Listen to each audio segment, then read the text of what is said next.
Hey there, it's Dan Marshall, and we're in my brand new studio in Denver, which is really right across the courtyard from where my old studio was, but it's a lot larger. And this is the first thing I'm sort of filming in the new space. And this will be a little bit different. I'm just sort of doing a new series of some paintings that I'll work through and break it apart from the drawing into the finished painting. And this will be part one. It'll basically be the drawing. And the reference that we're going to use is right up here. So this is basically the reference from one of my favorite restaurants in town.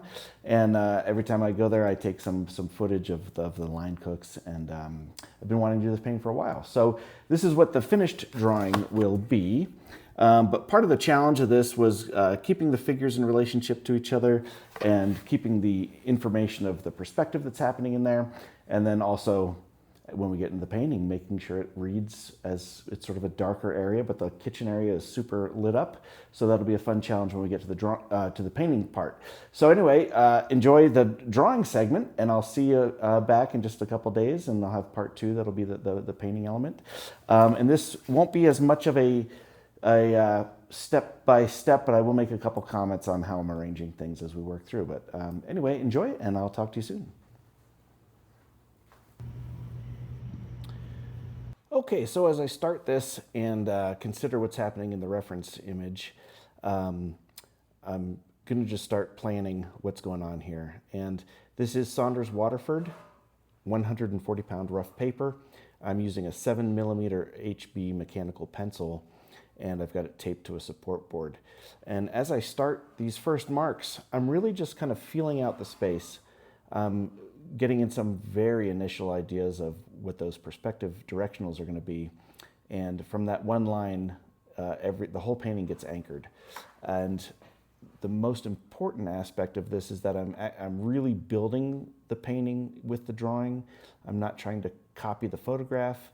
And as I start with this back figure here, I'm considering the distance from the top of his head to the horizontal line towards the top of the painting there. And this really sets everything up for the placement of everything else.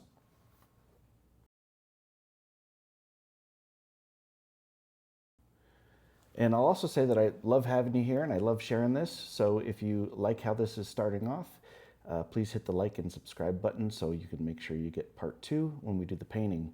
And that would be awesome. So here we go. We're on to the sort of the next figure here, which has to feel like he's in proportion to the figure that's behind. He's got to feel closer, but I'm also very much concerned about the, one, the relationship in size, and two, the feeling of perspective that I'm going to get with these three figures standing behind the sort of the prep counter here.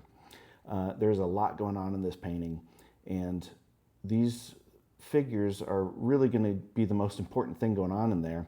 And as you see, I draw these, I'm not just making perfect lines. I'm really treating it more like a sketch. And the reason for that is to make sure I end up with an expressive drawing, not some sort of hard-lined coloring book, fill in the blanks kind of drawing. And I'm really trying to capture the gesture, not just of the figures, but also of the environment. So each line is considered and compared to the line that came before it. And you'll see this is really kind of a feeling out process. So to keep that looseness in your watercolors and to end up with not drawings that feel imperfect, this is basically the best approach, is feel out the drawing, work through slowly, accurately, delicately. And again, I'm not going for photorealism. I want something that is going to be expressive and impressionate. And drawing in this way and keeping this kind of line quality really helps the finished product feel loose and painterly.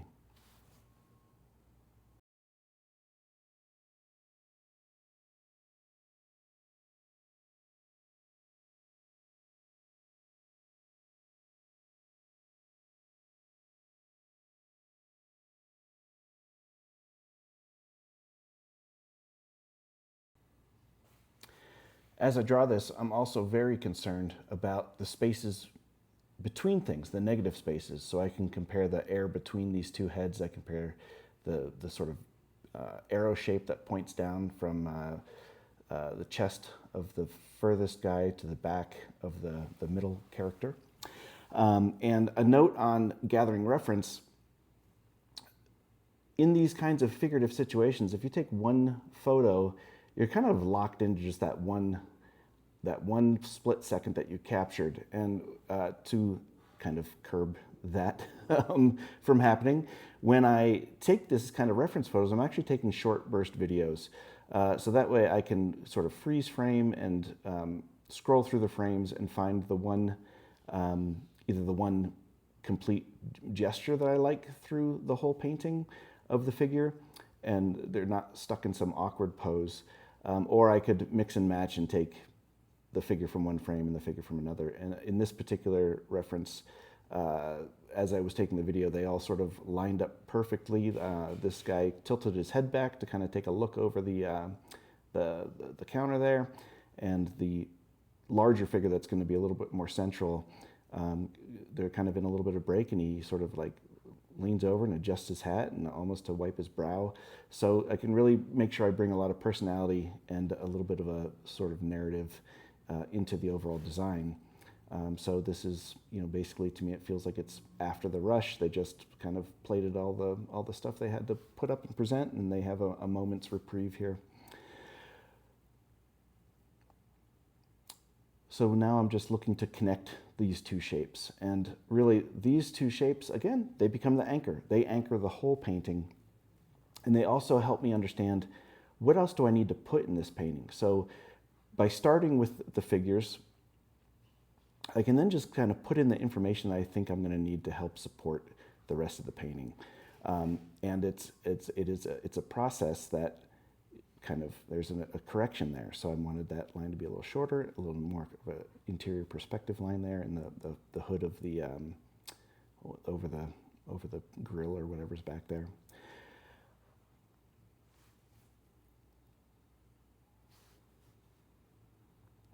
Okay, now we'll be on to the largest figure.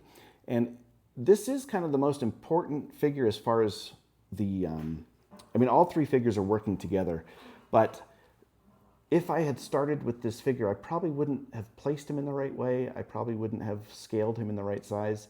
So as these figures start to develop, you can really see how this all relates to those first two lines, the horizontal up above in the upper left-hand corner, and then that smaller figure further down the line. So by starting with those two things, I can scale and gauge everything else to them. So they are really the design anchor, even though in the main focus of the painting will basically end up being between the two main characters, and that last character will end up being just kind of a supportive role.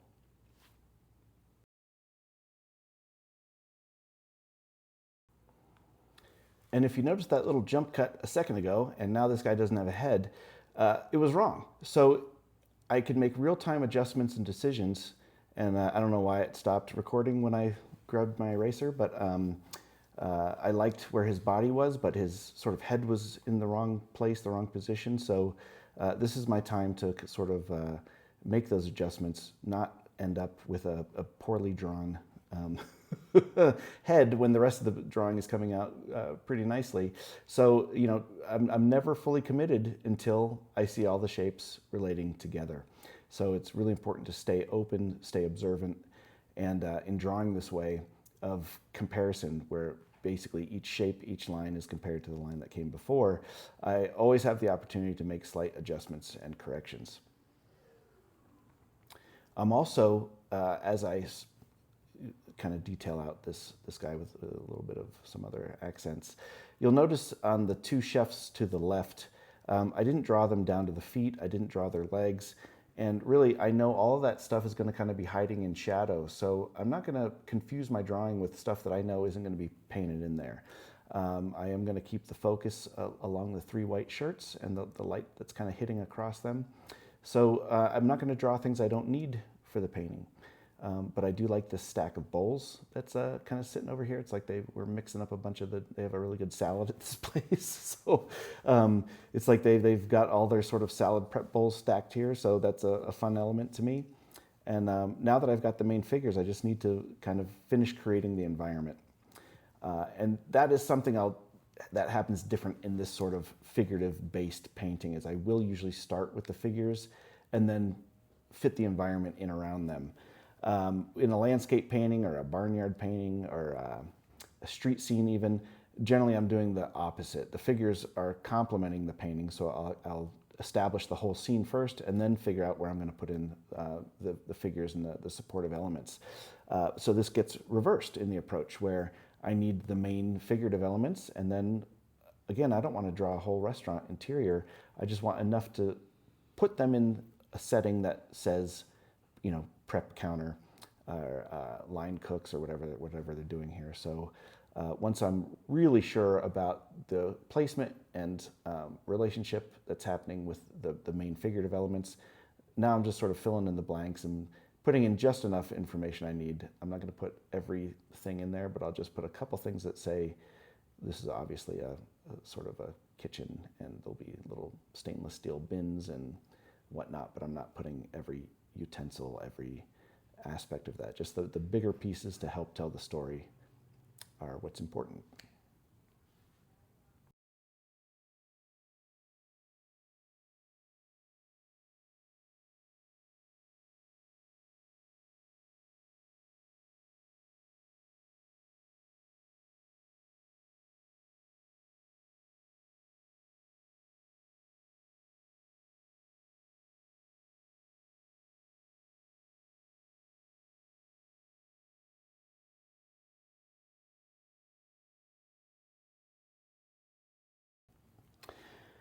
Okay, so we are nearing the end of what this drawing is going to be. There'll be some final accents and things.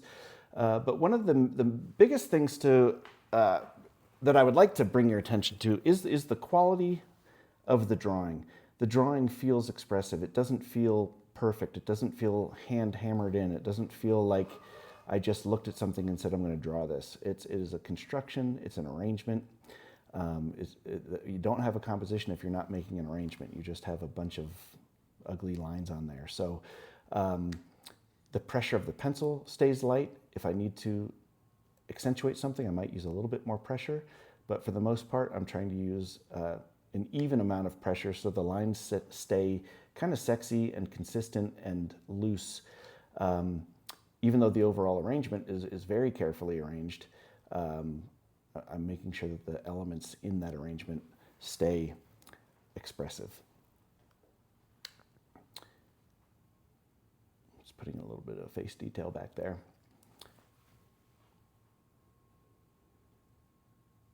And again, another correction to the shape of his head. It was fine for me to get going, but then I needed to just kind of make that correction. So never think, well, I drew it, it's done. There's always room for slight adjustments, accentuating where his cheekbone is there to really make sure I get the sense that his head is tilted back and he's looking up, and that's the main part of what's happening with that gesture of that character.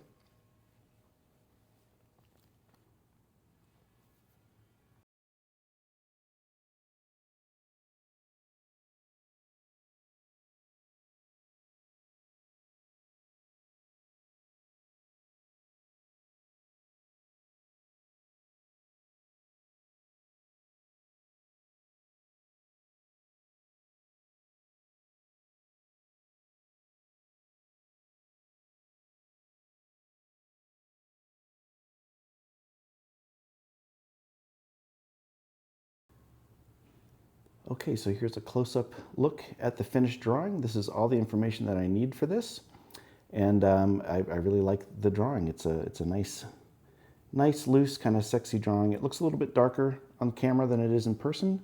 I'm not trying to draw dark, but it's showing up a little bit darker on camera.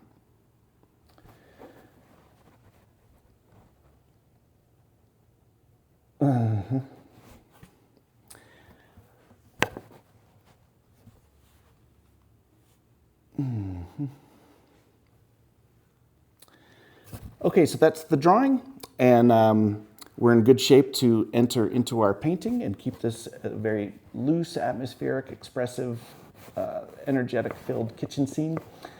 Please remember to like and subscribe. You don't want to miss part 2 when I do the full painting of this. And for more in-depth detailed instruction, please go to danmartialart.com. I've got tons of resources and videos. Most of them are 4 hours long or so, and they go really deep into a lot of theories and watercolor techniques. So in the meantime, happy drawing and painting, and I'll see you very soon for part 2.